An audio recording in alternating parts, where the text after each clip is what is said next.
Eklavya YouTube ఛానల్కు మిత్రులందరికీ స్వాగతం. ఈరోజు మనం 2021 జనవరి 12 నుంచి జనవరి 18 తేదీల మధ్య వివిధ అంశాల మీద భవిష్యత్ పోటీ పరీక్షల్లో రావడానికి అవకాశం ఉన్నటువంటి వివిధ అంశాలని పరిశీలించేద్దాం.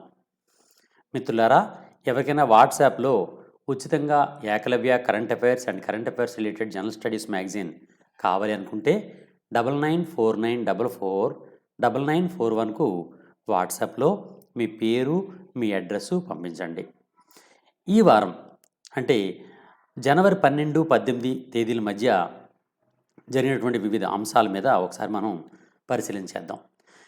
ఈ వారం ప్రకటనలలో ప్రధానమైనది పరాక్రమ్ దివస్.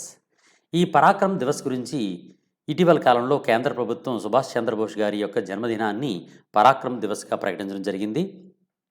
జాతీయ నాయకుల్లో అత్యంత ప్రధానమైనటువంటి నాయకుల్లో ఒకనొక నాయకుడైనటువంటి సుభాష్ చంద్రబోస్ గురించి చాలా ఎక్కువ ఇంపార్టెన్స్ ప్రస్తుత ప్రభుత్వం ఇస్తున్నటువంటి కారణంగా సుభాష్ చంద్రబోస్ గారి గురించి తప్పనిసరిగా భవిష్యత్ పోటీ పరీక్షల్లో ప్రశ్నలు వచ్చే అవకాశం ఉంది. ఇవి ఏ విధంగా వచ్చే అవకాశం ఉందో ఒకసారి చూద్దాం. ఏ జాతీయ నాయకుని జయంతిని ఇటీవల పరాక్రమ్ దివస్ అని ప్రకటించడం జరిగింది అని ప్రశ్న రావచ్చు. అది నేతాజీ సుభాష్ చంద్రబోస్. అయితే సుభాష్ చంద్రబోస్ సాధారణంగా ఆయన్ని ఏమని పిలుస్తారు అనే ప్రశ్న కూడా మనం చూసుకోవాలి. ఆయన సాధారణంగా నేతాజీ అని పిలుస్తారు.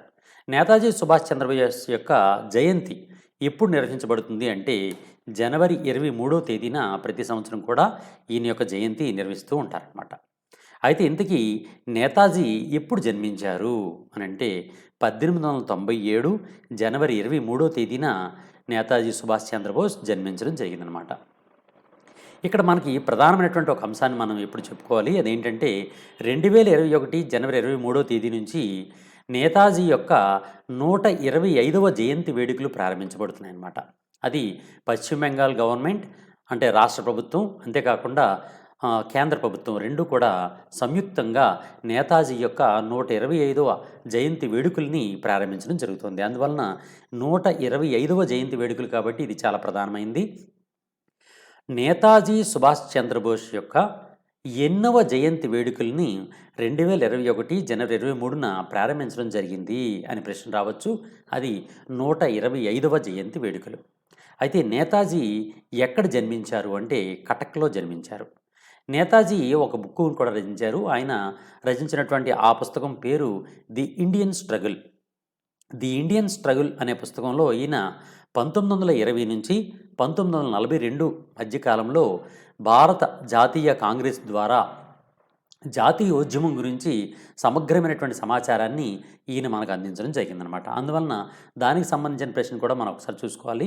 అదేంటంటే నేతాజీ రచించినటువంటి ది ఇండియన్ స్ట్రగుల్ పుస్తకంలో భారత జాతీయ సంగ్రామం యొక్క స్వాతంత్ర సంగ్రామం యొక్క ఏ కాలానికి చెందినటువంటి ఈ స్వాతంత్రోద్యమ చరిత్ర ఉంది అనే ప్రశ్న రావచ్చు. అది 1920 నుంచి 1942 మధ్యకాలంలో జాతీయ కాంగ్రెస్ ద్వారా జరిగినటువంటి ఈ స్వాతంత్ర సంగ్రామం గురించి దీనిలో వివరించడం జరిగిందనమాట.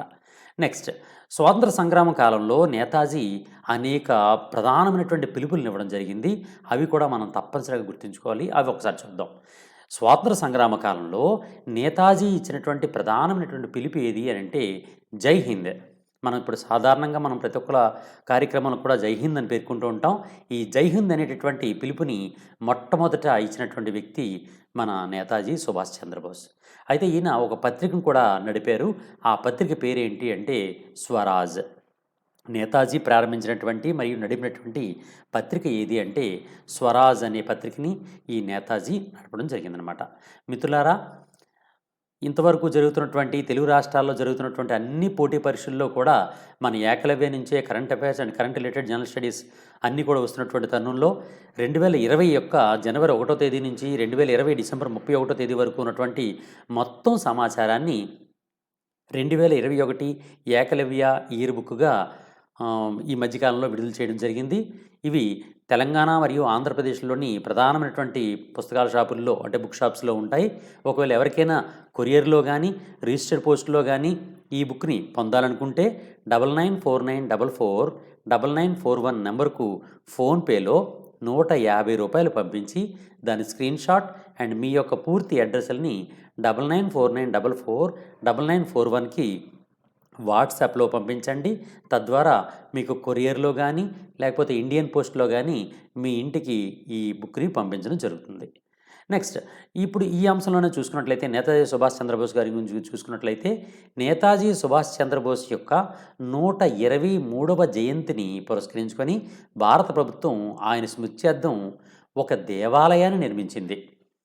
ఆయన స్మృత్యర్థం అంటే నేతాజీ యొక్క సంస్మరణగా నేతాజీ దేవాలయాన్ని ఎక్కడ నిర్మించబడింది అని అంటే వారణాసిలో నిర్మించబడింది. వారణాసిలో నిర్మించబడినటువంటి నేతాజీ యొక్క దేవాలయంలో ఏ దేవత పూజలు అందుకుంటుంది అంటే భరతమాత. ఇక్కడ నేతాజీ దేవాలయంలో పూజలు అందుకునేటటువంటి ఈ దేవత ఎవరు అంటే భరతమాతని దేవతగా దానిలో ప్రతిష్ఠించడం జరిగిందనమాట. అయితే ఇటీవల భారత ప్రభుత్వంచే నిర్మించబడినటువంటి భరతమాత దేవాలయం లేదా నేతాజీ దేవాలయంలో ప్రధాని పూజారిగా అంటే ప్రధానమైనటువంటి పూజారి బాధ్యతలు ఏ సామాజిక వర్గానికి చెందినటువంటి వారికి ఇవ్వడం జరిగింది అంటే షెడ్యూల్ కులాలకు చెందినటువంటి మహిళకు ఈ పూజారి బాధ్యతను ఇవ్వడం జరిగిందనమాట. నెక్స్ట్, నేతాజీ స్మృతిగా ఇటీవల నిర్మించబడినటువంటి ఈ భరతమాత దేవాలయం ఏ రంగులలో నిర్మించబడింది అంటే ఎరుపు, నలుపు, తెలుపు అంటే రెడ్, బ్లాక్, వైట్ కలర్స్ ఉపయోగించి ఇది ఒక ప్రత్యేకమైనటువంటి దేవాలయంగా ఈ నేతాజీ దేవాలయాన్ని నిర్మించి దానిలో భరతమాత యొక్క దైవాన్ని పేరు పెట్టడం జరిగిందనమాట. నెక్స్ట్, దీనికి సంబంధించి మరో ప్రధానమైనటువంటి అంశాన్ని మరొకటి అందిస్తాను. ఎందువల్లంటే నేతాజీ యొక్క 125వ జయంతి వేడుకలు ఒక సంవత్సరం పాటు నిర్వహించబడతాయి కాబట్టి ఈ సంవత్సరంలో జరిగేటటువంటి పోటీ పరీక్షల్లో తప్పనిసరిగా నేతాజీ గురించి ఒక ప్రశ్న తప్పనిసరిగా వస్తుందన్నది నా ఎక్స్పెక్టేషను. అందువల్ల మీరు తప్పనిసరిగా నేతాజీకి సంబంధించిన ప్రతి అంశాన్ని కూడా మీరు గుర్తుంచుకోవాలి. అందువలన ఈ నేతాజీ యొక్క దేవాలయం లేదా భరతమాత దేవాలయం ఇది వారణాసిలో నిర్మించబడిందని చెప్పుకున్నాం ఆల్రెడీ. ఈ భరతమాత దేవాలయం లేదా నేతాజీ దేవాలయంలో రెడ్, బ్లాక్, వైట్ ఈ మూడింటి యొక్క గుర్తులు ఎందుకు ఉపయోగించారు అనే ప్రశ్న కూడా మనం గుర్తుంచుకోవాలి. అదేంటి అంటే నేతాజీ స్మృతిగా ఇటీవల వారణాసిలో నిర్మించబడినటువంటి భరతమాత దేవాలయంలో రెడ్, బ్లాక్, వైట్ రంగులను వేటికి గుర్తుగా ఉపయోగించారు అనే ప్రశ్న రావచ్చు. ఇవి రెడ్ విప్లవానికి గుర్తుగాను, బ్లాక్ని శక్తికి గుర్తుగాను, వైట్ను శాంతి పీస్ గుర్తుగాను ఈ దేవాలయంలో ఈ 3 రంగుల్ని ఉపయోగించడం జరిగిందనమాట. ఈ విధంగా భరతమాత దేవాలయంలో రెడ్, బ్లాక్, వైట్ రంగుల్ని ఉపయోగించి నేతాజీ దేవాలయం అనే పేరుతో వారణాసిలో నిర్మించడం జరిగిందనమాట. మరో ప్రశ్న చూద్దాం. ఏ లక్ష్యంతో భారత ప్రభుత్వం నేతాజీ దేవాలయ నిర్మాణం చేపట్టింది అని అంటే ప్రజలలో దేశభక్తిని పెంపొందించడం కోసం. ప్రజల్లో దేశభక్తిని పెంపొందించే లక్ష్యంతో నేతాజీ దేవాలయాన్ని వారణాసిలో నిర్మించడం జరిగిందనమాట. ఇప్పుడు నేతాజీ గురించి కొన్ని అంశాలు మనం చూద్దాం. నేతాజీ స్వాతంత్రోద్యమ కాలంలో ఏ సైన్యానికి నాయకత్వం వహించారు అనే ప్రశ్న రావచ్చు. ఇది ఏంటి అంటే Indian National Army. Indian National Army లేదా Azad Hind Fauj. Indian National Army లేదా ఆజాద్ హింద్ ఫౌజ్కి ఈయన నాయకత్వం వహించడం జరిగిందనమాట. నెక్స్ట్, జాతీయ కాంగ్రెస్కు నేతాజీ ఎన్నిసార్లు అధ్యక్ష వహించారు అంటే ప్రెసిడెంట్గా ఇండియన్ నేషనల్ కాంగ్రెస్కి నేతాజీ ఎన్నిసార్లు ప్రెసిడెంట్గా ఎన్నికయ్యారు అని అంటే 2 సార్లు ఎన్నికవడం జరిగిందనమాట. అలాగే ఈ జాతీయ కాంగ్రెస్కి నేతాజీ ఎప్పటి నుంచి ఎప్పటి వరకు కూడా ఈ అధ్యక్షత వహించారు అనేటువంటి ప్రశ్న కూడా మనకి అడిగేటటువంటి అవకాశం ఉంది. అది ఏంటి అంటే 1943 జూలై 9 నుంచి 1945 ఆగస్టు 18వ తేదీ వరకు కూడా ఈయన దీనికి అధ్యక్షత వహించడం జరిగిందనమాట. నెక్స్ట్, నేతాజీ భారతదేశంలో ఒక నగరానికి మేయర్గా కూడా పనిచేశారు. ఆయన ఎప్పుడు మేయర్గా పనిచేశారు అంటే 1930-31 కాలంలో కోల్కతా నగరానికి మేయర్గా ఆయన బాధ్యతలు నిర్వహించారనమాట. అలాగే నేతాజీ మరణించారు అని ప్రభుత్వం ప్రకటించడం జరిగింది. అప్పుడు బ్రిటిష్ ప్రభుత్వం ప్రకటించడం జరిగింది. అయితే ఆయన ఎప్పుడు మరణించారని ప్రకటించారు అంటే 1945 ఆగస్టు 18వ తేదీన ఆయన మరణించినట్టుగా ప్రకటించడం జరిగింది. కానీ నిజానికి ఆయన మరణించలేదు అనేదే ప్రస్తుతం భారత ప్రభుత్వం యొక్క భావనగా ప్రస్తుతం ఉందన్నమాట. నెక్స్ట్, నేతాజీ ఏ కారణంగా మరణించినట్లుగా ప్రస్తుతం భావించడం జరుగుతోంది అంటే తైపే. ఈ తైపేలో ఒక విమాన దుర్ఘటన జరిగింది. ఆ విమాన ప్రమాదంలో నేతాజీ కూడా మరణించారు అని భావించడం జరిగిందనమాట. మరికొన్ని అంశాలు చూద్దాం. నేతాజీ కొన్ని స్లోగన్స్ కూడా ఇవ్వడం జరిగింది. ఈ జై హింద్ స్లోగన్ లాంటివి మరికొన్ని ప్రధానమైన స్లోగన్స్ కూడా ఉన్నాయి. అవి కూడా ఒకసారి చూద్దాం. నాకు రక్తాన్ని ఇవ్వండి, మీకు నేను స్వాతంత్రం ఇస్తాను అని ఎవరు పిలుపునిచ్చారు అనే ప్రశ్న రావచ్చు. అది నేతాజీ పిలుపు అనమాట. అదేవిధంగా ఇండియా ఈజ్ కాలింగ్ లేదా భారతదేశం పిలుస్తోంది అనేటటువంటి నినాదాన్ని కూడా నేతాజీయే ఇవ్వడం జరిగిందనమాట. నేతాజీ ఇచ్చినటువంటి మరొక పిలుపు ఏంటి అంటే India is calling. India is calling లేదా భారతదేశం పిలుస్తోంది లేదా భారత్ పిలుస్తోంది అనే నినాదాన్ని ఇచ్చినటువంటి జాతీయ నాయకుడు ఎవరు అని అంటే నేతాజీ. అలాగే ఆయన మరొక ప్రకటన కూడా ఒక ప్రధానమైనటువంటి అంశమే. అది ఏంటి అంటే ఒక ఆశయం కొరకు ఒక వ్యక్తి చనిపోవచ్చు, కానీ అతని మరణానంతరం ఆ ఆశయం కొరకు వేల జీవితాలు అవతరిస్తాయి అని పేర్కొన్నటువంటి జాతీయ నాయకుడు ఎవరు అనే ప్రశ్న రావచ్చు. అది సుభాష్ చంద్రబోస్. అలాగే ఢిల్లీ చలో, ఢిల్లీ చలో అనేటువంటి నినాదాన్ని కూడా నేతాజీ సుభాష్ చంద్రబోసే ఇచ్చారు. అంతేకాకుండా నేతాజీని బెంగాల్ టైగర్ అని కూడా అప్పుడు పిలువబడేవారు అనమాట. అందువలన బెంగాల్ టైగర్ అని పిలువబడే జాతీయ నాయకుడు ఎవరు అని అంటే నేతాజీ సుభాష్ చంద్రబోస్. ఇది నేతాజీకి సంబంధించినటువంటి ప్రధాన అంశాలు. మిత్రులారా, ఎవరికైనా 2021 ఏకలవ్య ఇయర్ బుక్ కొరియర్లో కానీ రిజిస్టర్ పోస్ట్లో కానీ కావాలనుకుంటే 9949449941 నెంబర్కి ఫోన్పేలో ₹150 పంపించి దాని స్క్రీన్ షాట్ అండ్ మీ అడ్రస్ని 9949449941 నెంబర్కి వాట్సాప్లో పంపించండి. నెక్స్ట్, ఈ వారం జరిగినటువంటి మరొక ప్రధానమైన అంశాన్ని ఒకసారి చూద్దాం. అది ఏంటి అంటే ఇండియా ఇన్నోవేషన్ ఇండెక్స్. ఈ మధ్య ఇండియా ఇన్నోవేషన్ ఇండెక్స్ 2020ని విడుదల చేయడం జరిగింది. ఈ ఇండియా ఇన్నోవేషన్ ఇండెక్స్ 2020 గురించి కొన్ని ప్రధాన అంశాలు చూద్దాం. ఇటీవల విడుదలైనటువంటి ఇండియా ఇన్నోవేషన్ ఇండెక్స్ 2020 ఇప్పటివరకు విడుదలైనటువంటి ఎన్నవ ఇన్నోవేషన్ ఇండెక్స్ అనే ప్రశ్న రావచ్చు. దీనికి సంబంధించి అసలు ఇంతకీ ఇన్నోవేషన్ ఇండెక్స్ అంటే ఏంటి అనే విషయాన్ని నేను తర్వాత చెప్తాను. మొట్టమొదటి దీనిలో వచ్చేటటువంటి ప్రధానమైనటువంటి అంశాలని ఒకసారి చూద్దాం. ఇక్కడ మనకి ఒక విషయాన్ని గుర్తుంచుకోవాలి మనం. ఇన్నోవేషన్ అంటే నవకల్పన, అంటే కొత్త దానాన్ని ప్రోత్సహించడం. ఈ నవకల్పనలకి వేరువేరు రాష్ట్రాలు, దేశంలో ఉన్నటువంటి వేరువేరు రాష్ట్రాలు ఎటువంటి సహకారాన్ని అందిస్తున్నాయి అనేటటువంటి దాని ఆధారంగా నీతి ఆయోగ్ 2019 నుంచి ఈ ఇండియా ఇన్నోవేషన్ ఇండెక్స్ 2020 లేదా ఇండియా ఇన్నోవేషన్ ఇండెక్స్ని రూపొందించడం జరుగుతుందన్నమాట. ఇప్పుడు విడుదలైనటువంటి ఇండియా ఇన్నోవేషన్ ఇండెక్స్ 2020 అనేది రెండవ ఇండెక్స్ అనమాట. 2019 ఇండెక్స్ మొదటి ఇండెక్స్. ఇప్పుడు దీనిలో ప్రశ్నలు ఏ విధంగా వస్తాయో ఒకసారి చూద్దాం. ఇటీవల విడుదలైనటువంటి ఇండియా ఇన్నోవేషన్ ఇండెక్స్ 2020 ఇప్పటి వరకు విడుదలైనటువంటి ఎన్నవ ఇన్నోవేషన్ ఇండెక్స్ అంటే రెండవది. అలాగే మొదటి ఇండియా ఇన్నోవేషన్ ఇండెక్స్ అనేది ఎప్పుడు ప్రారంభించడం జరిగింది అంటే 2019లో ప్రారంభించడం జరిగిందనమాట. అలాగే నవకల్పనలకు దేశంలోని వివిధ రాష్ట్రాలు చేస్తున్నటువంటి సహకారం ఆధారంగా విడుదల చేయబడే ర్యాంకింగ్ ఏది అనే ప్రశ్న రావచ్చు. అది ఇండియా ఇన్నోవేషన్ ఇండెక్స్. ఈ ఇండియా ఇన్నోవేషన్ ఇండెక్స్ అనేది దేశంలో ఉన్నటువంటి, అంటే మన భారతదేశంలో ఉన్నటువంటి వివిధ రాష్ట్రాలు నవకల్పనలకి ఏ విధమైనటువంటి సహకారాన్ని అందిస్తున్నాయి అనే ఆధారంగా వాటికి ర్యాంకింగ్స్ని ఇవ్వడం జరుగుతుందన్నమాట. ఇది నీతి ఆయోగ్ ఇస్తూ ఉంటుందన్నమాట.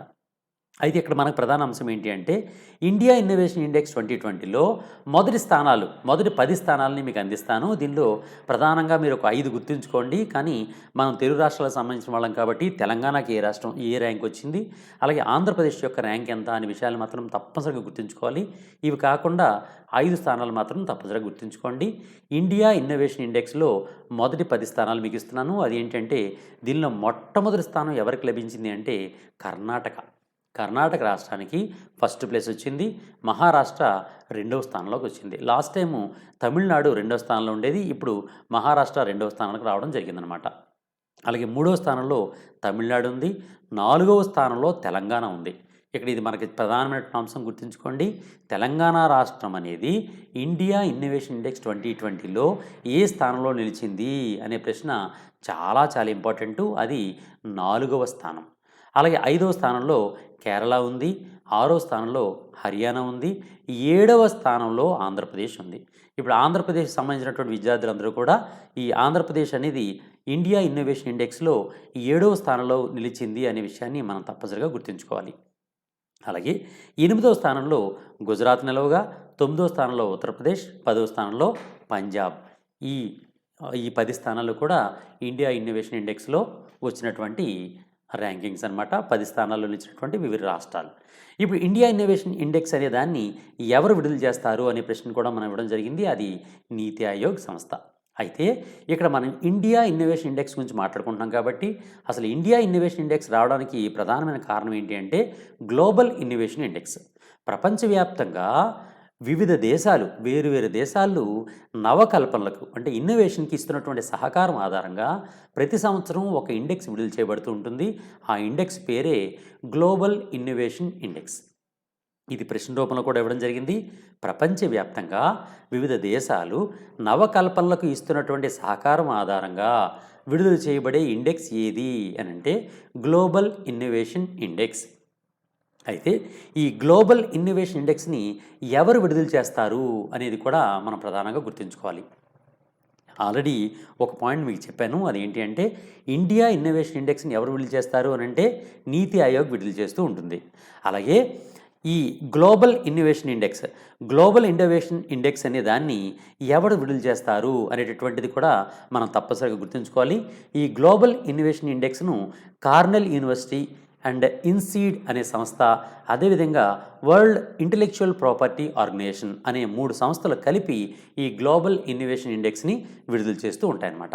గ్లోబల్ ఇన్నోవేషన్ ఇండెక్స్ని ఎవరు విడుదల చేస్తారు అని అంటే Cornell university, INSEAD and world intellectual property organisation WIPO ఈ 3 సంస్థలు కలిపి ఈ గ్లోబల్ ఇన్నోవేషన్ ఇండెక్స్ అనే దాన్ని విడుదల చేస్తూ ఉంటాయి. అయితే ఈ గ్లోబల్ ఇన్నోవేషన్ ఇండెక్స్ 2020లో భారతదేశం ఏ స్థానంలో నిలిచింది అని కూడా మనం గుర్తుంచుకోవాలి. అది 48వ స్థానంలో నిలవడం జరిగిందనమాట. అసలు నిజానికి ఈ గ్లోబల్ ఇన్నోవేషన్ ఇండెక్స్లో మన భారతదేశం యొక్క స్థానాన్ని మరింత వృద్ధిపరిచే లక్ష్యంతోనే ఇండియా ఇన్నోవేషన్ ఇండెక్స్ని మన నీతి ఆయోగ్ ప్రారంభించడం జరిగిందనమాట. ఇక్కడ మనం గుర్తుంచుకోవాల్సిన అంశం ఏంటంటే గ్లోబల్ ఇన్నోవేషన్ ఇండెక్స్ 2020లో భారతదేశం ఏ స్థానంలో నిలిచింది అంటే 48వ స్థానంలో నిలవడం జరిగింది. అయితే ఇండియా ఇన్నోవేషన్ ఇండెక్స్ ద్వారా ఈ గ్లోబల్ ఇన్నోవేషన్ ఇండెక్స్కి చాలా ప్రాధాన్యత పెరిగిన నేపథ్యంలో ఈ గ్లోబల్ ఇన్నోవేషన్ ఇండెక్స్ని విడుదల చేస్తున్నటువంటి కార్నెల్ యూనివర్సిటీ గురించి కానీ లేకపోతే world intellectual property rights organisation గురించి కానీ మనం తప్పనిసరిగా గుర్తుంచుకోవాలి. వాటి గురించి కూడా కొన్ని అంశాలు మనం చూద్దాం. చూసే ముందుగా ఒక చిన్న అంశం మిత్రులారా, మీకు ఆల్రెడీ చెప్పాను. 2021 ఏకలవ్య ఇయర్ బుక్ ఎవరికైనా కొరియర్లో కానీ రిజిస్టర్ పోస్ట్లో కానీ కావాలనుకుంటే 9949449941 నెంబర్కి ఫోన్పేలో గూగుల్ పే సరిగా పనిచేయట్లేదు, ఫోన్పేలో మాత్రమే పంపించండి. ఫోన్పేలో 150 రూపాయలు పంపించి దాని స్క్రీన్ షాట్ అండ్ మీ యొక్క పూర్తి అడ్రస్ని 9949449941 నెంబర్కి వాట్సాప్లో పంపించండి. తద్వారా మీకు మీ ఇంటికి ఈ ఏకలవ్య 2020-21 ఇయర్ బుక్ అనేది కొరియర్ ద్వారా కానీ లేకపోతే ఇండియన్ పోస్టుల ద్వారా కానీ రిజిస్టర్ పోస్టులో కానీ మీకు పంపించడం జరుగుతుందన్నమాట. సరే, ఇప్పుడు మనం ఈ గ్లోబల్ ఇన్నోవేషన్ ఇండెక్స్ మళ్ళీ 2020 గురించి మళ్ళీ ఒకసారి చూద్దాం. గ్లోబల్ ఇన్నోవేషన్ ఇండెక్స్ 2020లో మొదటి స్థానాల్లో నిలిచినటువంటి దేశాల గురించి మొట్టమొదటి మనం మాట్లాడుకుందాం. గ్లోబల్ ఇన్నోవేషన్ ఇండెక్స్ 2020లో మొదటి స్థానాలని 5 స్థానాలు మీకు ఇవ్వడం జరిగింది. దానిలో మొట్టమొదటి స్థానంలో నిలిచినటువంటి దేశం ఏది అనేది చాలా చాలా ఇంపార్టెంట్. మనం ఈ పాయింట్ మనం గుర్తుంచుకోండి. అది స్విట్జర్లాండ్. స్విట్జర్లాండ్ దేశం అనేది ప్రపంచంలోనే నవకల్పనలకు అంటే ఇన్నోవేషన్స్కి అత్యధిక ప్రాధాన్యత ఇవ్వడం ద్వారా గ్లోబల్ ఇన్నోవేషన్ ఇండెక్స్ 2020లో మొట్టమొదటి స్థానాన్ని రావడం జరిగింది. అదేవిధంగా ఈ గ్లోబల్ ఇన్నోవేషన్ ఇండెక్స్ 2020లో 2వ స్థానాన్ని సంపాదించినటువంటి దేశం ఏది అంటే స్వీడన్. గ్లోబల్ ఇన్నోవేషన్ ఇండెక్స్ 2020లో మొదటి స్థానాన్ని సాధించినటువంటి దేశం స్విట్జర్లాండ్, అదేవిధంగా 2వ స్థానాన్ని సాధించినటువంటి దేశం స్వీడన్, అలాగే 3వ స్థానం సాధించినటువంటి దేశం USA. నాలుగో స్థానంలో యునైటెడ్ కింగ్డమ్ నిలిచింది. ఐదో స్థానంలో నెదర్లాండ్స్ కూడా నిలవడం జరిగిందన్నమాట. ఈ విధంగా గ్లోబల్ ఇన్నోవేషన్ ఇండెక్స్ 2020లో మొదటి 5 స్థానాలను గుర్తుంచుకోండి. స్కోర్ అనేది గుర్తుంచుకున్నా గుర్తుంచుకోకపోయినా పర్వాలేదు, కానీ గ్లోబల్ ఇన్నోవేషన్ ఇండెక్స్ 2020లో మొట్టమొదటి దేశం ఏది, రెండవ దేశం, మూడో దేశం, నాలుగో దేశం, ఐదో దేశం అని 5 స్థానాలు గుర్తుంచుకోండి. ఎందువల్లంటే మ్యాచ్ ది ఫాలోయింగ్ అని చెప్పి మ్యాచింగ్ కూడా ఇస్తున్నాడు ఈ మధ్యకాలంలో. కొన్ని ఇండెక్సెస్ ఇచ్చి వాటిలో మొదటి ర్యాంక్ ఏది వచ్చింది, సెకండ్ ర్యాంక్ ఏమొచ్చింది అనేది మ్యాచింగ్ జతపరచుము అనేటువంటి క్వశ్చన్లో ఇస్తున్నాడు. కాబట్టి మనం తప్పనిసరిగా ఈ విధంగా కూడా మనం గుర్తుంచుకోవాలి. ఈ గ్లోబల్ ఇన్నోవేషన్ ఇండెక్స్ 2020లో మన భారతదేశం అనేది 48వ స్థానం వచ్చిందనే విషయం మనం ఆల్రెడీ మాట్లాడుకున్నాం. నెక్స్ట్ ఇప్పుడు మనం విపో గురించి చూద్దాం. వరల్డ్ ఇంటలెక్చువల్ ప్రాపర్టీ ఆర్గనైజేషన్, వీటి గురించి ఒకసారి చూస్తే ప్రపంచవ్యాప్తంగా వివిధ దేశాల్లో మేధో సంపత్తి అంటే ఇంటలెక్చువల్ ప్రాపర్టీస్ సంరక్షణ లేదా ఇంటలెక్చువల్ ప్రాపర్టీ అనేది పరిరక్షణ కొరకు కృషి చేసేటటువంటి ఐక్యరాజ్య సమితికి సంబంధించినటువంటి అనుబంధ సంస్థ ఏది అంటే యునైటెడ్ నేషన్స్ సంబంధించినటువంటి అనుబంధ సంస్థ ఏది అంటే విపో, WIPO అంటే వరల్డ్ ఇంటలెక్చువల్ ప్రాపర్టీ ఆర్గనైజేషన్. ఈ వరల్డ్ ఇంటలెక్చువల్ ప్రాపర్టీ ఆర్గనైజేషన్ యొక్క ప్రధాన కార్యాలయం ఎక్కడ ఉంది అని అంటే స్విట్జర్లాండ్లోని జెనీవాలో ఉంది. స్విట్జర్లాండ్లోని జెనీవాలో ఈ వరల్డ్ ఇంటలెక్చువల్ ప్రాపర్టీ ఆర్గనైజేషన్ యొక్క ప్రధాన కార్యాలయం ఉంది. ఈ వరల్డ్ ఇంటలెక్చువల్ ప్రాపర్టీ ఆర్గనైజేషన్ అనేది ఎప్పుడు ఏర్పాటు చేయడం జరిగింది అంటే 1967 జూలై 14వ తేదీన ఈ సంస్థని ఏర్పాటు చేయడం జరిగింది. అలాగే ఈ విపో సంస్థ యొక్క ప్రస్తుత డైరెక్టర్ జనరల్గా డారెన్ థాంగ్ ఉన్నారు. అలాగే విపో సంస్థలో ప్రస్తుతం ఉన్న సభ్య దేశాల సంఖ్య 193. ఇవి విపో సంస్థ సంబంధించినటువంటి ప్రధాన అంశాలు. ఇప్పుడు కార్నెల్ యూనివర్సిటీ గురించి కూడా కొన్ని అంశాలు చూద్దాం. కార్నెల్ యూనివర్సిటీ అనేది అమెరికాలోని న్యూయార్క్లో ఉన్నటువంటి ఒక యూనివర్సిటీ. దీనికి మరో పేరు కూడా ఉంటుంది, దాన్ని బిగ్ రెడ్ అని కూడా పిలుస్తుంటారు. కార్నెల్ యూనివర్సిటీనే బిగ్ రెడ్ అని కూడా పిలుస్తుంటారు అనమాట. ఇది దీనికి సంబంధించినటువంటి ప్రధాన అంశాలు. ఇప్పుడు మరొక అంశాన్ని మీకు చెప్తాను, అదేంటంటే ఇండియా ఇన్నోవేషన్ ఇండెక్స్ని ఎవరు విడుదల చేస్తారు అంటే నీతి ఆయోగ్ విడుదల చేస్తుంది అని చెప్పుకున్నాం. అందులో నీతి ఆయోగ్ గురించి కూడా కొన్ని ప్రధాన అంశాలు మీకు ఇస్తాను. అదేంటి అంటే భారత ప్రభుత్వం యొక్క మేధో సలహా సంస్థ ఏది అని అంటే నీతి ఆయోగ్. అలాగే ఏ సంఘాన్ని రద్దు చేయడం ద్వారా నీతి ఆయోగ్ ఏర్పాటు చేశారు అంటే ప్రణాళికా సంఘాన్ని రద్దు చేయడం ద్వారా నీతి ఆయోగ్ని ఏర్పాటు చేశారు. ఇందుకే నీతి ఆయోగ్ అనేది ఎప్పుడు ఏర్పాటు చేయబడింది అంటే 2015 జనవరి 1వ తేదీన నీతి ఆయోగ్ ఏర్పాటు చేయడం జరిగింది. నీతి ఆయోగ్ యొక్క ప్రధాన కార్యాలయం ఎక్కడ ఉంది అని అంటే న్యూఢిల్లీలో ఉంది. అలాగే నీతి ఆయోగ్కి చైర్మన్గా ఎవరు వ్యవహరిస్తారు అంటే భారతదేశానికి ప్రధానిగా ఎవరు ఉంటారో వారు ఆ నీతి ఆయోగ్ చైర్మన్గా ఉంటారు. ప్రస్తుతం నీతి ఆయోగ్ చైర్మన్ ఎవరు అంటే ప్రస్తుత మన భారత ప్రధాని నరేంద్ర మోడీ. అలాగే నీతి ఆయోగ్ యొక్క ప్రస్తుతం వైస్ చైర్మన్ ఎవరు అంటే రాజీవ్ కుమార్ గారు. అలాగే నీతి ఆయోగ్ యొక్క ప్రస్తుత CEO ఎవరు అంటే చీఫ్ ఎగ్జిక్యూటివ్ ఆఫీసర్ ఎవరు అంటే అమితాబ్ కాంత్. ఈ అమితాబ్ కాంత్ గారు ప్రస్తుతం నీతి ఆయోగ్ యొక్క CEOగా ఉన్నారనమాట. అసలు ఇంతకీ నీతి ఆయోగ్ అనేది ఏ మంత్రిత్వ శాఖ ఆధ్వర్యంలో పనిచేస్తూ ఉంటుంది అంటే ఈ కేంద్ర ప్రణాళికా వ్యవహారాల మంత్రిత్వ శాఖ అంటే ఈ ప్లానింగ్ మినిస్ట్రీ అనమాట.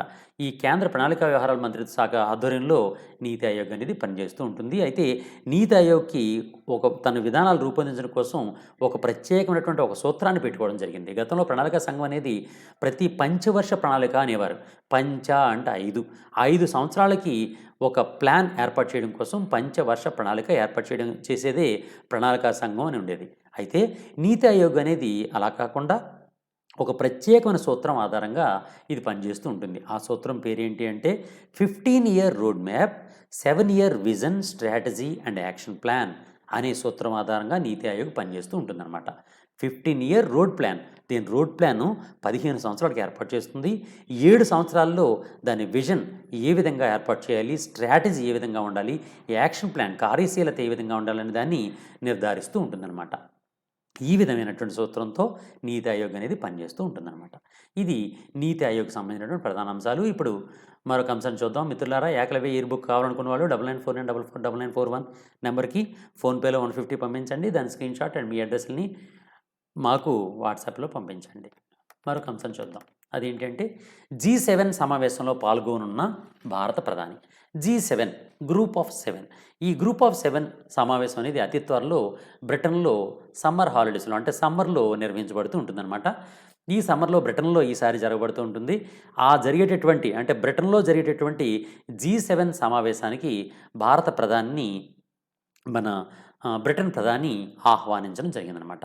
మనందరికీ తెలిసిందే మన బోరిస్ జాన్సన్ గారు ఈ ప్రస్తుతం బ్రిటన్ ప్రధానిగా ఉన్నారన్న విషయం తెలిసిందే. ఆయన మన భారత ప్రధాని నరేంద్ర మోడీ గారిని G7 సమావేశంలో పాల్గొనాల్సిందిగా కోరడం జరిగిందనమాట. దీనికి సంబంధించి మనం G7 దేశాలంటే బాగా అభివృద్ధి చెందినటువంటి దేశాలన్నీ కలిపి G7 దేశాలుగా ఏర్పాటు అవ్వడం జరిగింది.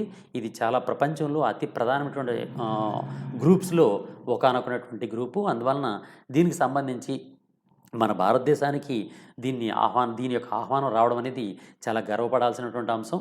ఎందుకంటే మన భారత ఆర్థిక వ్యవస్థ అత్యంత వేగంగా అభివృద్ధి చెందుతూ ఉన్నది కాబట్టి, ఇది కూడా అతిపెద్ద ఆర్థిక వ్యవస్థలో ఒకానొక ఆర్థిక వ్యవస్థ కాబట్టి మన భారతదేశానికి ఈ విధమైన పిలుపు రావడం జరిగింది.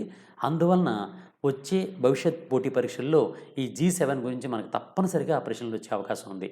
అందులో ఈ G7 గురించి మీకు కంప్లీట్‌గా ఏ విధంగా ప్రశ్న రావడానికి అవకాశం ఉందో ఒకసారి మీకు అందిస్తాను. దీనిలో రావడానికి అవకాశం ఉండే వివిధ అంశాలని ఒకసారి చూద్దాం. ఏ సమావేశంలో పాల్గొనాల్సిందిగా ఇటీవల భారత ప్రధానికి బ్రిటన్ ప్రధాని ఆహ్వానం పలికారు అని ఒక సింపుల్ ప్రశ్న రావచ్చు. అది G7 సమావేశం. భారత ప్రధానితో సహా ఇతర G7 సభ్యత్వం లేనటువంటి దేశాల అధినేతలను బ్రిటన్ ప్రధాని G7 సమావేశంలో పాల్గొనమని ఆహ్వానం పలికారు. ఇక్కడ ఈ ప్రశ్న మీకు ఇంకా ఈజీగా అర్థమయ్యేటట్టు చెప్తాను.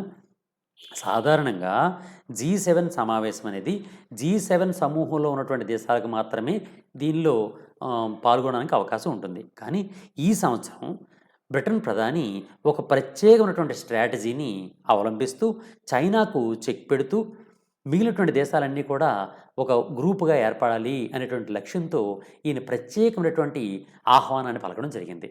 ఈ ఆహ్వానాన్ని G7 సభ్య దేశాలే కాకుండా మరో 3 దేశాలకు కూడా ఆహ్వానించడం జరిగింది. ఆ 3 దేశాలే భారతదేశం, ఆస్ట్రేలియా, దక్షిణ కొరియా. అంటే G7 సమూహంలో ఉన్నటువంటి దేశాలు కాకుండా భారత్కు, ఆస్ట్రేలియాకు, దక్షిణ కొరియాకు బ్రిటన్ ప్రధాని ఆహ్వానం పలకడం జరిగిందనమాట. ఇది నేను ప్రశ్న రూపంలో ఇవ్వడం జరిగిందనమాట. G7 సభ్య దేశాలు కాకుండా మరో ఏ దేశాలకి ఆహ్వానం లభించడం జరిగింది అంటే భారత్, ఆస్ట్రేలియా, దక్షిణ కొరియా. నెక్స్ట్ G7తో కలిపి మరో 3 దేశాలతో ఏ సమూహాన్ని కొత్తగా ఏర్పాటు చేయాలని బ్రిటన్ ప్రతిపాదిస్తోంది అంటే D10 కూటమి.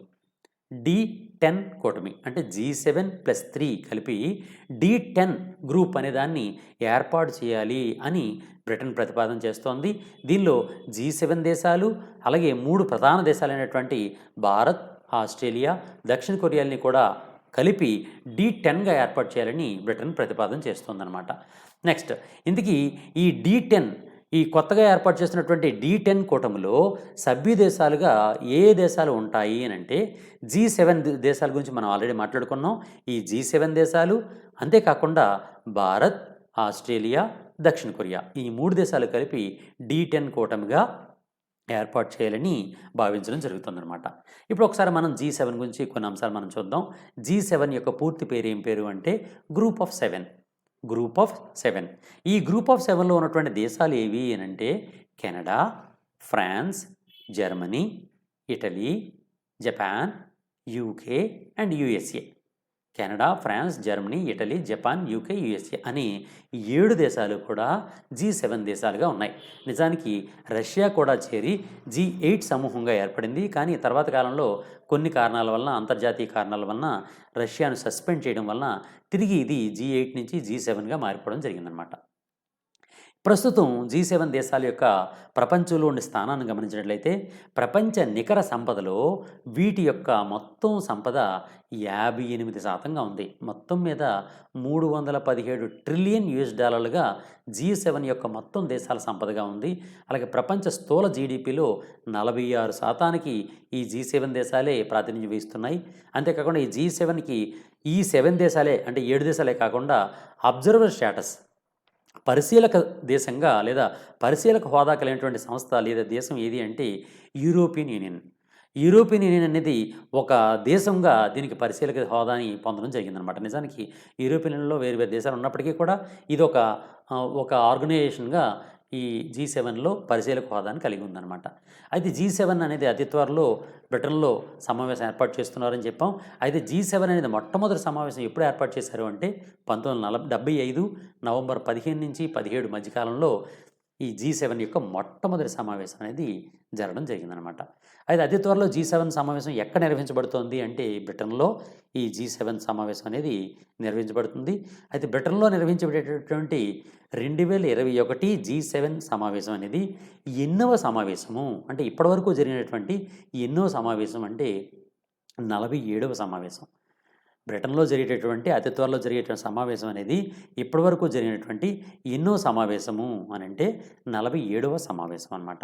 47వ సమావేశం అనేది బ్రిటన్‌లో అతి త్వరలో జరగబడుతుంది. దీనిలోనే భారత ప్రధాని కూడా పాల్గొనబోతున్నారు. అయితే 2020 G7 సమావేశం అనేది 46వ సమావేశం. ఇది 2020 జూన్ 10 నుంచి 12 మధ్య కాలంలో యూఎస్‌లో అంటే అమెరికాలో నిర్వహించడం జరిగిందనమాట. G7 యొక్క 47వ సమావేశం అనేది యూకేలో నిర్వహించబడుతోంది. ఇది G7కి సంబంధించినటువంటి ప్రధాన అంశములు.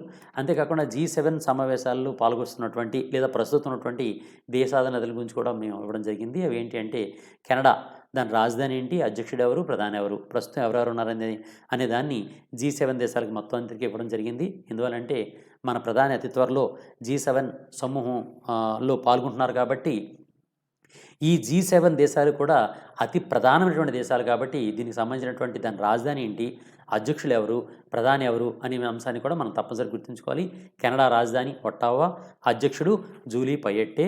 అంటే ఇన్ని సాధారణంగా గవర్నర్ జనరల్గా మనం పేర్కొంటూ ఉంటాం. అంటే బ్రిటన్ ఆధ్వర్యంలో దీనికి కొంత లింక్ ఉంటుంది. అందువల్ల అధ్యక్షుడిని గవర్నర్ జనరల్గా వీరు కెనడా వారు పేర్కొంటూ ఉంటారనమాట. అది కెనడా యొక్క ప్రధాని జస్టిన్ ట్రూడో. అలాగే ఫ్రాన్స్ రాజధాని ప్యారిస్, అధ్యక్షులు ఎవరంటే ఎమాన్యుయల్ మెక్రాన్. అలాగే ప్రధాని ఎవరు అంటే ఎడోర్డ్ ఫిలిప్ ప్రధాని. అలాగే జర్మనీ రాజధాని బెర్లిన్, అధ్యక్షులు ఫ్రాంక్ వాల్టర్ స్టైన్మైర్. అలాగే ప్రధాని ఏంజెలా మెర్కెల్. అంటే సాధారణంగా ఇక్కడ ప్రధాని అని పిలరు, ఆవిడ్ని ఛాన్సలర్ అని పిలుస్తారు. సాధారణంగా జర్మనీ యొక్క ప్రధాని ఛాన్సలర్ అని పిలుస్తారు. ప్రస్తుతం ఒక లేడీ ఛాన్సలర్ ఉన్నారు, ఆవిడే ఏంజెలా మెర్కెల్. నెక్స్ట్ ఇటలీ యొక్క రాజధాని మనందరికీ తెలిసిందే రోమ్. అలాగే ఇటలీ యొక్క అధ్యక్షులు ఎవరు అంటే సెర్గియో మెటరెల్లా.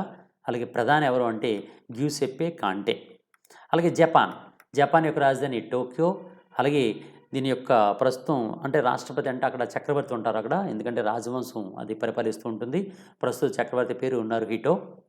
అలాగే ప్రధాని యోషిహిదా సుగా. ఈ యోషిహిదా సుగా అని అయినా ప్రస్తుతం ఈ మధ్య కాలంలోనే జపాన్ ప్రధానిగా పదవి చేపట్టడం జరిగింది. అందువల్ల ఇతను మనం తప్పనిసరిగా గుర్తుంచుకోవాలి. అలాగే యూకేకి సాధారణంగా ఇంగ్లాండ్ అంటాం. అయితే రాజధాని లండన్, మనందరికీ తెలిసిందే లండన్. అలాగే దీని యొక్క ప్రస్తుతం చక్రవర్తి ఎవరు అంటే ఎలిజబెత్ II అంటే రెండవ ఎలిజబెత్ మహారాణి గారు ప్రస్తుతం చక్రవర్తిగా ఉన్నారు. అలాగే ప్రధాని ఎవరు అంటే బోరిస్ జాన్సన్. నెక్స్ట్ యుఎస్ యొక్క కేంద్ర మనందరికీ తెలిసిందే మన రాజధాని వాషింగ్టన్ DC. యుఎస్ యొక్క రాజధాని వాషింగ్టన్ DC. కొత్తగా నియమితున్నటువంటి అధ్యక్షులు జో బిడెన్, ఉపాధ్యక్షురాలు కమలా హ్యారిస్. నెక్స్ట్ బ్రిటన్ గురించి చూస్తే రాజధాని లండన్, ప్రధాని బోరిస్ జాన్సన్. ఇది దీనికి సంబంధించినటువంటి ప్రధాన అంశాలు. మిత్రులారా, ఎవరికైనా 2021 ఏకలవ్య ఇయర్ బుక్ కొరియర్ ద్వారా కానీ రిజిస్ట్రేషన్ ద్వారా కావాలనుకుంటే 9949449941 నెంబర్కి ఫోన్పేలో 150 పంపించండి. దాని స్క్రీన్ షాట్ అండ్ మీ యొక్క అడ్రస్ని 9949449941కి వాట్సాప్లో పంపించండి. Next international migration 2020 report.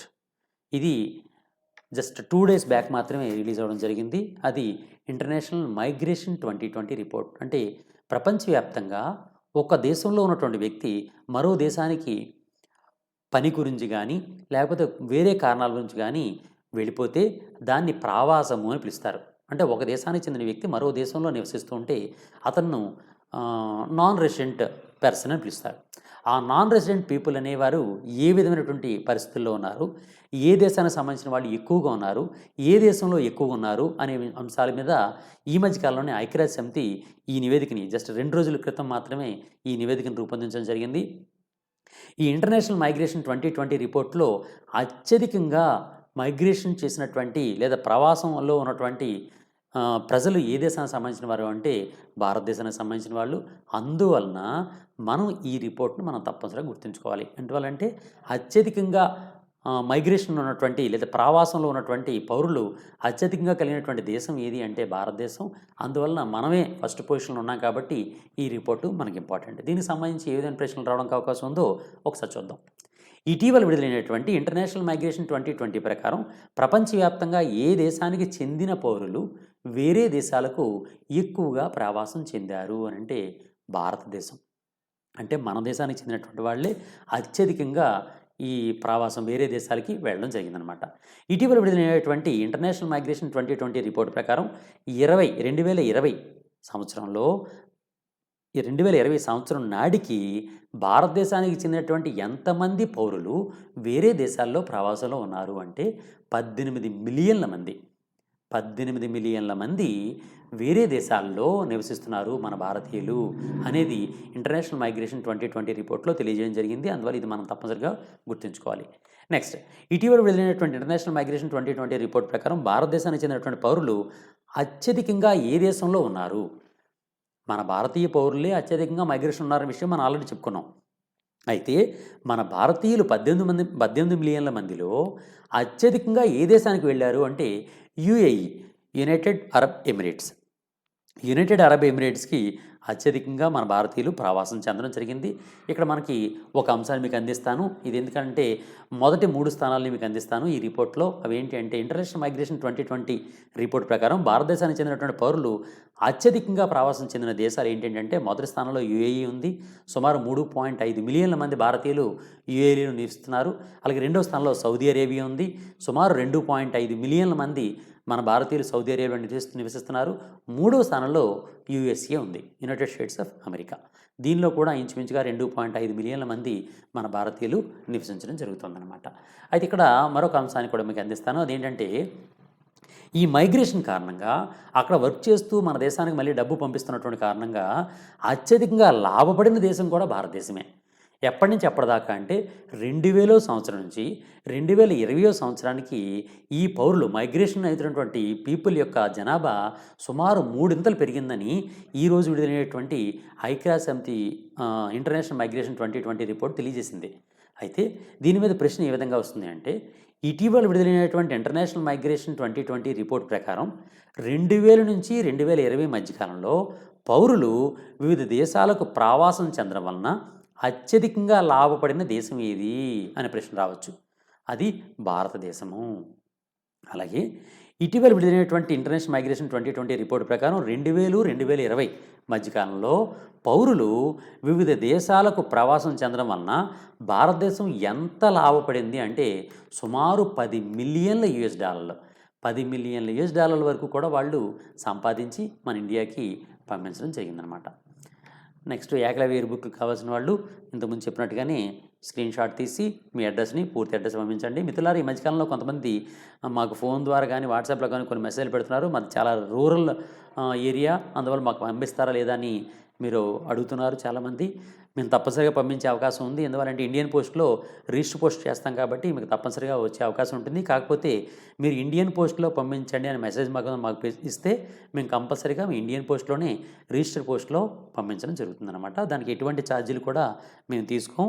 పూర్తిగా ఈ $150లోనే మేము ఆ బుక్ని మీకు పూర్తిగా మీ ఇంటికి పంపించడం జరుగుతుందన్నమాట. నెక్స్ట్, ఇప్పుడు ఈ రిపోర్ట్లోనే మరికొన్ని అంశాలు కూడా చూద్దాం. ఇటీవల విడుదలైనటువంటి ఇంటర్నేషనల్ మైగ్రేషన్ 2020 రిపోర్ట్ ప్రకారం అత్యధికంగా ప్రవాసం చెందినటువంటి ప్రపంచంలోని మొదటి దేశం. ఇంతకుముందు మనం చెప్పింది ఏంటంటే ఇంటర్నేషనల్ మైగ్రేషన్ 2020 రిపోర్ట్ ప్రకారం ప్రవాసం చెందినటువంటి దేశాల్లో ఎక్కువ మంది ప్రజలు, ఏ దేశం యొక్క ప్రజలు ప్రవాసం చెందారు అంటే అది భారతదేశం. అయితే ఏ దేశానికి ఎక్కువ మంది ప్రవాసం చెందారు ప్రపంచవ్యాప్తంగా అంటే యుఎస్ఏ. ప్రపంచంలో ఉన్నటువంటి అత్యధిక మంది ప్రజలు, ఎక్కువ మంది ప్రవాసం చెందిన ప్రజలు అత్యధికంగా ఏ దేశానికి వెళ్ళారు అంటే యుఎస్ఏకి ఎక్కువ వెళ్ళడం జరిగిందనమాట. నెక్స్ట్, ఇటీవల విడుదలైనటువంటి ఇంటర్నేషనల్ మైగ్రేషన్ 2020 రిపోర్ట్ ప్రకారం యుఎస్ఏకి 2020 నాటికి వివిధ దేశాల నుంచి ఎంతమంది ప్రవాసం చెందారు అనే ప్రశ్న కూడా మనం గుర్తుంచుకోవాలి. 2020 నాటికి యుఎస్ఏకి ప్రపంచవ్యాప్తంగా వివిధ దేశాల నుంచి ప్రవాసం చెందిన వాళ్ళు ఎంతమంది అంటే 51 మిలియన్ల మంది. 51 మిలియన్ల మంది అమెరికాకు ప్రవాసం చెందడం జరిగిందన్నమాట. వేరు వేరు దేశాల నుంచి ప్రవాసం చెందడం జరిగింది. ఇందులో 2.5 మిలియన్ల మంది భారతీయులు మాత్రమే. నెక్స్ట్, ఈ ఇంటర్నేషనల్ మైగ్రేషన్ 2020 రిపోర్ట్ ప్రకారం ప్రపంచవ్యాప్తంగా ప్రవాసం చెందినటువంటి ప్రజల్లో అమెరికా దేశానికి మాత్రమే ఎంతమంది ప్రవాసం చెందారంటే 18% మంది ప్రజలు అమెరికాకి ప్రవాసం చెందడం జరిగింది. ప్రవాసం చెందడం అంటే మీకు అందరికీ తెలిసిందే, ఒక దేశం నుంచి మరో దేశానికి వెళ్ళడం, అక్కడ నివసించడం, దాన్ని ప్రవాసం చెందడం అని పిలుస్తుంటాం. ఇటీవల విడుదలైనటువంటి ఇంటర్నేషనల్ మైగ్రేషన్ రిపోర్ట్ 2020 ప్రకారం అత్యధికంగా వివిధ దేశాల నుంచి ప్రవాసం చెందినటువంటి ప్రజల్లో ఏ ఏ దేశాలకి ఎక్కువ మంది వెళ్ళారు అనే దానిలో 5 స్థానాలు మీకు ఇవ్వడం జరిగింది. దీనిలో అత్యధికంగా ఏ దేశానికి వెళ్ళారు ప్రజలు అంటే యుఎస్ఏకి వెళ్ళడం జరిగింది. సుమారు 18 మిలియన్ల మంది వెళ్ళారు. అలాగే రెండవ స్థానంలో జర్మనీ ఉంది, 16 మిలియన్ల మంది ఉన్నారు. మూడో స్థానంలో సౌదీ అరేబియా ఉంది. నాలుగో స్థానంలో రష్యా ఉంది. 5వ స్థానంలో యూకే ఉందన్నమాట. ఈ విధంగా 5 స్థానాలు, మొట్టమొదటి 5 స్థానాలు కూడా ఈ విధంగా ఉన్నాయి.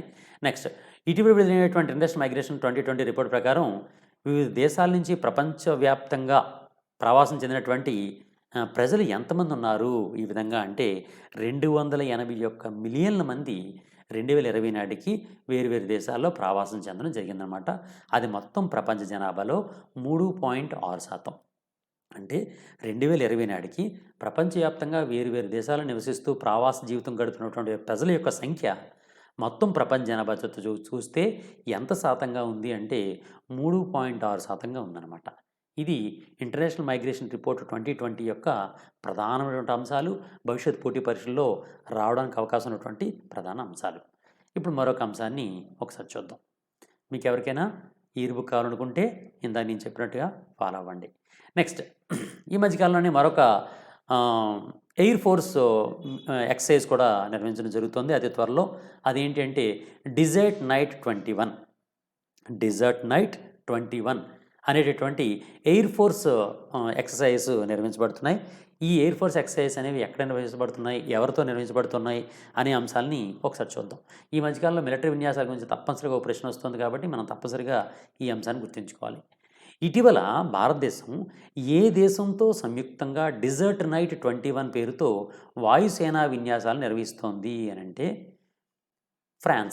ఫ్రాన్స్ దేశంతో కలిపి భారతదేశం సంయుక్తంగా డిజర్ట్ నైట్ 21 అనే ఎయిర్ ఫోర్స్ ఎక్సర్సైజ్ని అతి త్వరలో నిర్వహించాలని నిర్ణయించడం జరిగింది.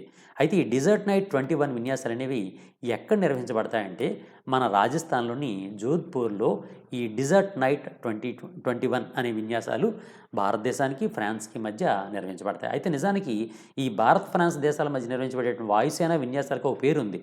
దాని పేరు ఏం పేరు అంటే గరుడ విన్యాసాలు అన్నమాట. ఈ గరుడ విన్యాసాలు అనేవి సాధారణంగా నిర్వహించబడుతూ ఉంటాయి. కానీ మనం ఈ సంవత్సరం ఈ గరుడ విన్యాసాలతో సహా మరొక కొత్త విన్యాసం కూడా నిర్వహించబడుతున్నాం. అదే డిజర్ట్ నైట్ 21. డిజర్ట్ నైట్ 21 కూడా మనం ఫ్రాన్స్ దేశంతోనే నిర్వహించడం జరుగుతుంది. ఇది కొత్త విన్యాసం కాబట్టి మనం తప్పనిసరిగా గుర్తుంచుకోవాలి. నెక్స్ట్, అయితే ఇప్పటిదాకా గరుడ విన్యాసాలు మన ఫ్రాన్స్ల మధ్య ఎన్ని నిర్వహించారు అంటే 6 విన్యాసాలు నిర్వహించారు. 6 విన్యాసం అనేది 2019లో నిర్వహించడం జరిగింది. అది ఫ్రాన్స్లోని మాంట్ డి మార్సన్ అనే ప్రాంతంలో ఈ గరుడ విన్యాసాలు అనేవి భారత్ మరియు ఫ్రాన్స్ల మధ్య నిర్వహించడం జరిగింది. అయితే భారత్ ఫ్రాన్స్ల మధ్య మిలిటరీ విన్యాసాలు ఏంటి నిర్వహిస్తున్నారనే విషయాన్ని కూడా మీకు ఒకసారి ఇస్తాను. అదేంటంటే భారత్ ఫ్రాన్స్ల మధ్య నిర్వహించేటటువంటి ఆర్మీ విన్యాసాలు ఏవి అంటే ఎక్సర్సైజ్ శక్తి, నావికా విన్యాసాలు ఏవి అంటే ఎక్సర్సైజ్ వరుణ, వాయుసేన విన్యాసాలు ఏవి అంటే ఎక్సర్సైజ్ గరుడ. ఆర్మీతో అయితే శక్తి, నేవీతో అయితే వరుణ, ఎయిర్ ఫోర్స్తో అయితే గరుడ. ఇవి కాకుండా డిజర్ట్ నైట్ 21 కూడా ఎయిర్ ఫోర్స్ ఎక్సర్సైజ్ మాత్రమే నిర్వహించడం జరుగుతుందన్నమాట ఫ్రాన్స్ దేశంతో. ఇది దీనికి సంబంధించినటువంటి ప్రధాన అంశం. మిత్రులారా, 2021 ఏకలవ్య ఎయిర్ బుక్ అనేది ఈ మధ్యకాలంలోనే మనకి తెలంగాణ అండ్ ఆంధ్రప్రదేశ్లో విడుదల చేయడం జరిగింది. మీకు ఎవరికైనా కొరియర్లో కానీ రిజిస్టర్ పోస్ట్లో కానీ కావాలనుకుంటే 9949449941 నెంబర్కి ఫోన్పేలో ₹150 పంపించి దాని స్క్రీన్ షాట్ అండ్ మీ అడ్రస్ని 9949449941 నెంబర్కి వాట్సాప్లో పంపించండి.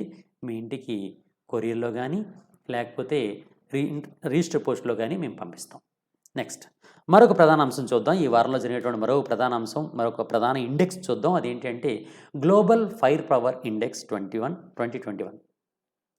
గ్లోబల్ ఫైర్ పవర్ ఇండెక్స్ అంటే ఏంటి అంటే ప్రపంచవ్యాప్తంగా వేరు దేశాలు ఎంత మిలిటరీ శక్తిని కలిగి ఉన్నాయి అనే దాని ఆధారంగా ప్రతి సంవత్సరం కూడా గ్లోబల్ ఫైర్ పవర్ ఇండెక్స్ అనే నివేదిక విడుదలవ్వడం జరుగుతుంటుందన్నమాట. అందువలన ఇదే నిన్నే విడుదలవ్వడం జరిగింది. ఆ విడుదలైనటువంటి ఇండెక్స్ గురించి భవిష్యత్ పోటీ పరీక్షల్లో ఏ విధమైన ప్రశ్నలు వస్తాయో ఒకసారి చూద్దాం.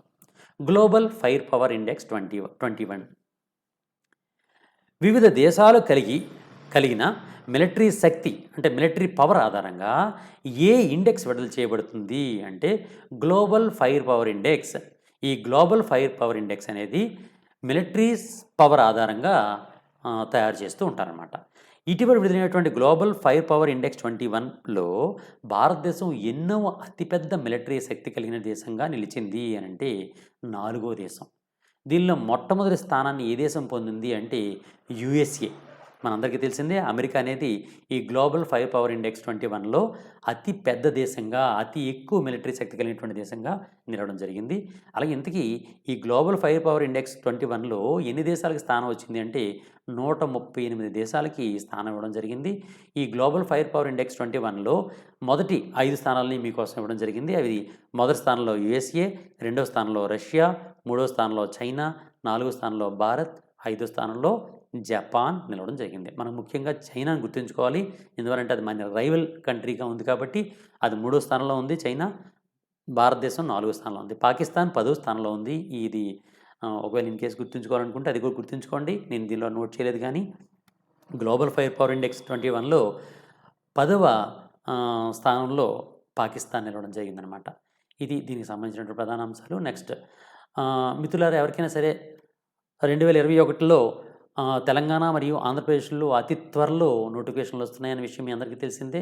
మన ఏకలవ్య నుంచి గతంలో అనేకమైనటువంటి ప్రశ్నలు అన్ని పోటీ పరీక్షల్లో కూడా వచ్చి అనేక మంది ఉన్నత ఉద్యోగులుగా ఎస్ఐలు గాను, కానిస్టేబుల్స్ గాను, డిఎస్సిలో మంచి ర్యాంక్స్ వచ్చి టీచర్స్ గాను, సచివాలయం పోస్టుల్లో కానీ అన్ని పోస్టుల్లో కూడా మన వాళ్ళు వచ్చినటువంటి కారణంగా అదే విధమైనటువంటి రూపంలో 2021 ఏకలవ్య ఇయర్ బుక్ని ఈ మధ్య విడుదల చేయడం జరిగింది. మీకు ఎవరికైనా కొరియర్లో కానీ రీచ్ పోస్ట్లో కానీ కావాలనుకుంటే 9949449941 నెంబర్కి ఫోన్పేలో ₹150 పంపించి దాని స్క్రీన్ షాట్ అండ్ మీ యొక్క పూర్తి అడ్రస్ని 9949449941కి వాట్సాప్లో పంపించండి.